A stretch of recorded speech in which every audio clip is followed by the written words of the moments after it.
Welcome to Light of the Hills Ministries, and today we are going to be reading the Bible verse of the day, and it is Revelation chapter 3 verse 20. Behold, I stand at the door and knock. If any man hear my voice and open the door, I will come into him, and will sup with him, and he with me. Yahushua's words paint a beautiful picture of his love and patience. He does not force his way into our lives. Instead, he stands at the door and knocks, waiting for us to respond. The Savior of the world desires fellowship with anyone, yet he honors the freedom he has given us to choose whether we will welcome him.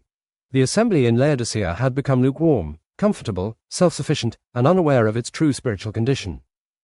Yet even after rebuking him, Yahushua extended an invitation rather than condemnation. His knock was a call to repentance, restoration, and renewed fellowship. The same invitation remains today. Sometimes the noise of life, the cares of the world, sin, fear, or even religious routine can drown out his voice. Yet Yahushua continues to knock through his word, his spirit, and the circumstances he allows into our lives. Every knock is an expression of his mercy. Opening the door means more than believing in him. It means surrendering every room of our hearts to his rule. It means welcoming him into our thoughts, decisions, relationships, and daily walk. When we do, he promises to sup with us, a picture of intimate fellowship, peace, and communion. Yahweh has always desired to dwell among his people, and through Yahushua, that relationship is restored. Today, listen carefully. If you hear his voice, do not leave him standing outside. Open the door with a willing heart, and enjoy the fellowship that only the Messiah can give. Abba Yahweh, thank you for your patience, mercy, and love.